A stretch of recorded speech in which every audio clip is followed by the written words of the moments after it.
அவர்களும் நம்முள் ஒன்றாய் இருப்பார்களாக. இயேசு கிறிஸ்துவுக்குள் பிரியமான என் சகோதர சகோதரிகளே, இந்த நிமிட நற்செய்திக்கு இயேசுவின் நாமத்தில் நான் உங்களை அன்போடு அழைக்கிறேன். அவர்களும் நம்முள் ஒன்றாய் இருப்பார்களாக.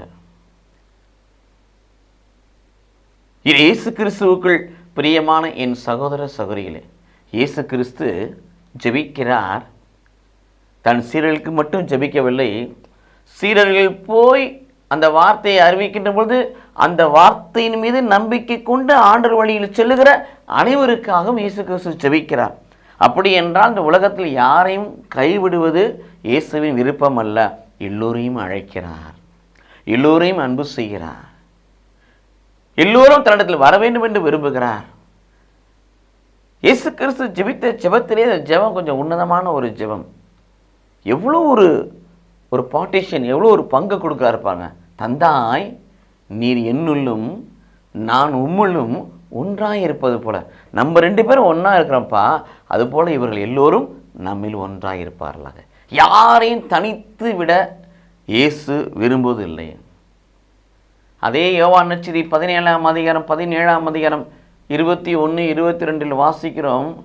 அவர்களும் நம்முள் ஒன்றாய் இருக்கும்படி நீர் எனக்கு கொடுத்த மகிமையை நான் அவர்களுக்கு கொடுத்தேன் என்று சொல்லுகிறார். அப்போ நம்ம எல்லாம் தந்தையோடு ஒன்றாய் இருக்க கடவுள் மேற்கொண்ட ஒரு ஆயுதம் என்னவென்று சொன்னால், தனக்கு கொடுத்த மகிமையை இயேசு நமக்கு கொடுக்கிறார். எதன் வழியாக? இறை வார்த்தையின் வழியாக.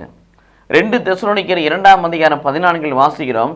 இயேசு கிறிஸ்துவின் மகிமையை பெற்றுக்கொள்ளும்படி நாம் அனைவரும் நற்செய்தியின் வழியாக அழைக்கப்பட்டோம்.